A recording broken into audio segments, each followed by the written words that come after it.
Isang magandang araw ng bakbakan mga kaibigan. Welcome sa Boxer Shorts. Ako po si Atty. Ed Tolentino, kasama ninyo sa inyong corner pagdating sa usapang boxing. Dito sa Boxer Shorts, we do not monetize. Handog sa inyo diretsong opinion, hango lamang sa ating passion. At ngayon, sa edisyon ng Boxer Shorts, narito po ang ating paspasang post-fight analisiya sa naging resulta ng dalawang malaking laban na ating tinutukan ngayong araw. Diyan sa Las Vegas, Nevada, bakbakan para sa undisputed 4-belt Super Middleweight Championship of the World. Nagtala ng upset 12-round unanimous decision win itong Amerikanong si Terence Crawford kontra sa defending champion na si Saul Canelo Alvarez ng Mexico. Doon naman sa bansang Japan, isa pang laban para sa undisputed championship sa junior featherweight o super bantamweight division naman. 122 pounds. Ang defending champion na Oya, the Monster Inoue, tinuruan ng boxing lesson ang challenger from Uzbekistan na si Murodjon Akhmadaliev. Sa ating pong post-fight recap mga kaibigan, ating babalikan yung ating naging pre-fight analysis. Titingnan natin ano yung mga nakita natin o na-anticipate sa labang ito at ano ang eventually nangyari sa mga nasabing laban. Lahat ng yan, pag-uusapan natin dito lamang sa Boxer Shorts. At ating himayin ng paspasan ang naging resulta ng dalawang malalaking laban na ating natunghayan September 14, 2025. Unahin natin ang bakbakan sa Las Vegas, Nevada for the undisputed 4-belt super middleweight o 168-pound championship of the world. Nagtala ng upset 12-round unanimous decision victory itong Amerikanong si Terence Crawford kontra sa defending champion na si Saul Canelo Alvarez ng Mexico para makuha ang undisputed super middleweight championship. Di birong upset ito mga kaibigan sapagkat napakalaking balakid ang kinaharap ni Terence Crawford. From 154 pounds junior middleweight kung saan isang beses lamang siya lumaban last year kontra kay Israel Madrimov, umakyat all the way to 168 pounds itong si Terence Crawford para kaharapin itong si Canelo Alvarez. Nilakdawan niya yung middleweight o 160-pound division para dumiretso sa 168 kung saan never pa siyang lumalaban. Samantalang itong si Alvarez undefeated at super middleweight before the fight with Crawford. Balikan natin ang ating naging pre-fight analysis. Analysis, hindi prediction, inuulit ko. Tingnan po natin kung ano ang pumasok sa ating naging paghimay sa nasabing laban. Well, unang-una sinabi ko, 35 years old lamang si Alvarez kumpara sa 37-year-old na si Terence Crawford. But Alvarez is an old 35. Nandun na ang wear and tear. Ang boksingerong ito turned pro at age 15, halos 70 fights na. So obviously, nandun na, kakarag-karag na. In fact, matapos siyang magulpe ni Dimitri Bivol some 3 years ago in a light heavyweight title fight, iba na ang laro ni Canelo Alvarez. Wala na yung dating napakaganda ng head movement, napakaganda ng combination punching. Ngayon ang nakikita natin is an Alvarez who is drifting para nagre-rely na lamang sa malaking suntok at tinatamaan na siya.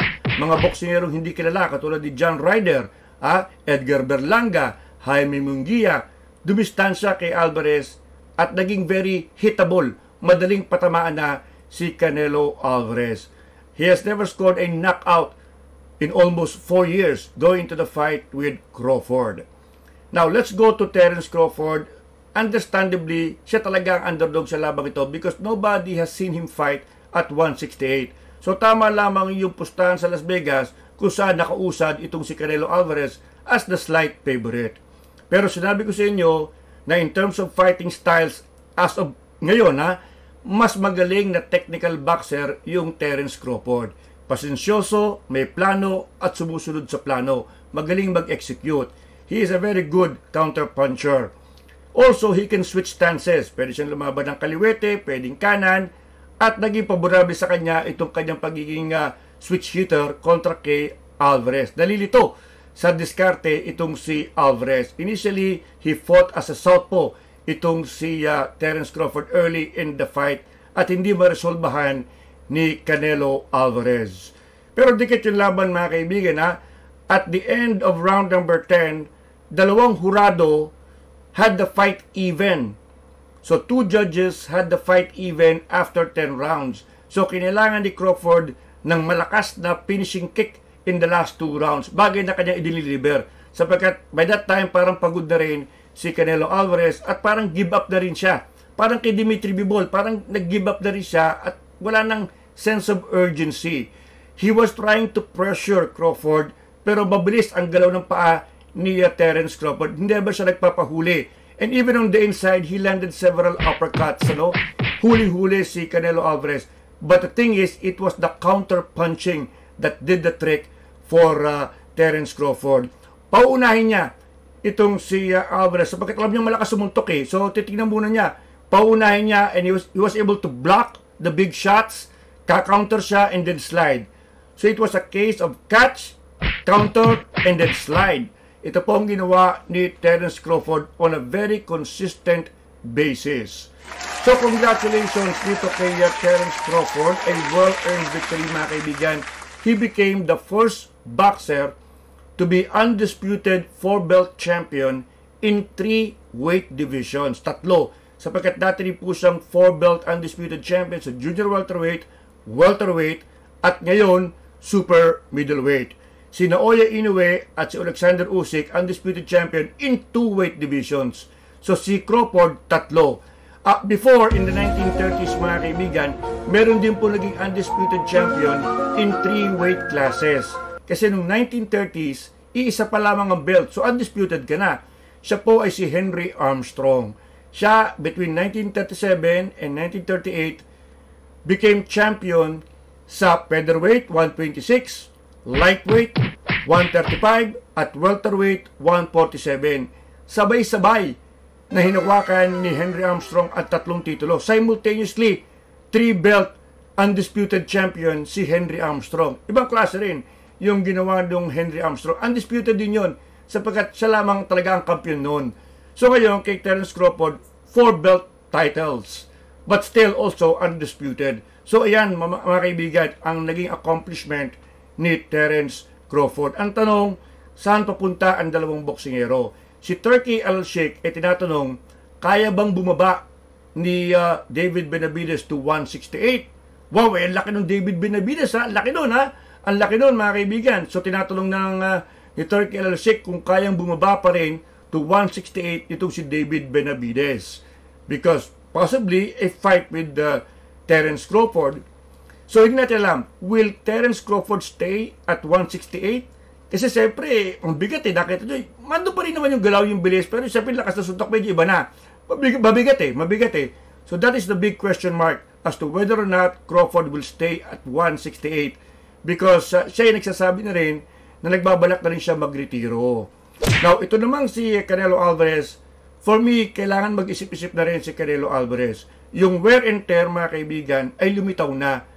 Lumabas na. Actually, lumabas na dati. Ngayon, na-confirm na talaga that the wear and tear is there. He is an old 35 and he really has nothing more to prove. Nothing more to prove. Napaka-klase nga niyang loser eh. Inamin niya yung pagkatalo. Ang sabi niya, hindi ko talaga ma-figure out itong style ni Terence Crawford. Para bagang Da Vinci Code. Ang hirap i-crack, mga kaibigan. Inamin yan ni Canelo Alvarez. So, wear and tear is there. Will he want to continue? Sana wag na. Kasi baka matulad siya kay Julio Cesar Chavez, lumaban pa rin ang lumaban hanggang sa binubugbog siya sa kanyang mga huling laban after a great start for his career. Alvarez has nothing more to accomplish. He is going to be recognized as the greatest champion of Mexico. So nothing more to prove. Over 100 million na kanyang kinita sa labang ito. Magandang pensyon na yan para kay Canelo Alvarez. So a lot of soul searching for Canelo Alvarez. Ayan mga kaibigan, natin post-fight analysis sa Canelo Crawford. Abay, tingnan naman natin itong naging resulta ng laban ni Naoya Inoue versus Murodjon Akhmadaliev. Ngayon, mapunta naman tayo sa Japan, kung saan nilampaso in 12 rounds ni Naoya the Monster Inoue si Murodjon Akhmadaliev ng Uzbekistan para manatiling undisputed 4-belt junior featherweight o super bantamweight champion. Ito pa yung 122 pounds at nanatiling kampiyon si Naoya Inoue. Balikan natin muli ang ating naging pre-fight analysis at tingnan natin kung tubugma sa aktual na resulta ng laban. Sinabi natin na paborito si Naoya Inoue sa labang ito sapagkat di hamak mas maganda ang kanyang skills. Sabi ko nga, may plan A, may plan B, plan C, plan D. Kompleto Ricardos. Pwede siyang mag-punch out, diretsong suntukan, at pwede rin siyang bumoxing at mas mabilis ang kanyang mga kombinasyon. Ang sinabi lang natin na problema ni Naoya Inoue ay yung kanyang pagiging taklesa. Minsan nagiging kaki siya. Pumapasok siya, binababa niya ang kanyang depensa, nahuhuli siya coming in with a counter left. Bagay na pinatunayan ni Luis Nery at ni Ramon Cardenas, mga boksero nagpabagsak dito kay Naoya Inoue. He has a tendency to just walk in. He has a tendency to be cocky. Kapag infighting, doon siya nauhuli ng mga counter shots. Sinabi ko na ang susi para manalo si Naoya Inoue, he has to make this fight a tactical fight.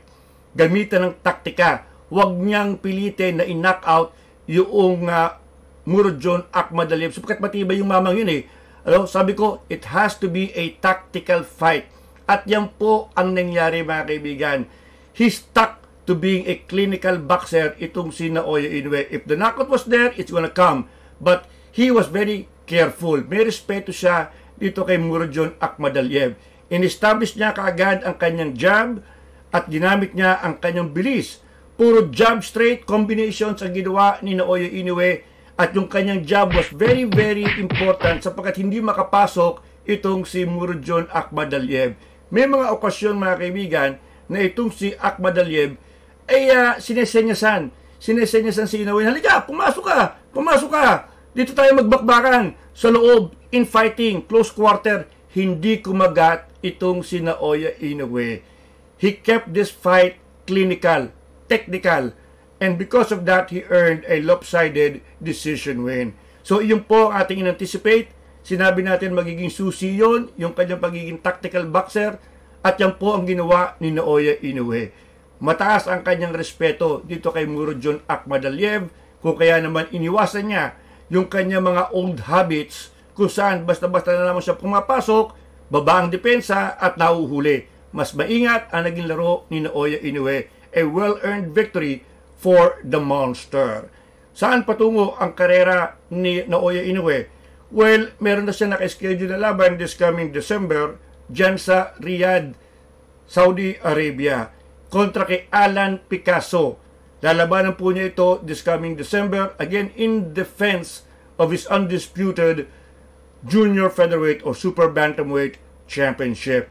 Kapag nanalo siya kontra kay Picasso, ay isusunod na marahil ang kanyang laban kontra kay Junto Nakatani. Sapagkat si Junto Nakatani, isa pang superstar ng Japan, ay aakit na sa 122 pounds. Hopefully to secure an eventual fight with Naoya Inoue in 2026. That promises to be the biggest boxing fight, most likely all Japan sa history ng nasabing bansa. Ibang klase yung laban yon. Maganda yon sapagkat magaling po yung Junto Nakatani. Ayan mga kaibigan ang ating simpleng analisiya sa naging malalaking bakbakan na ating natunghayan ngayong araw na ito.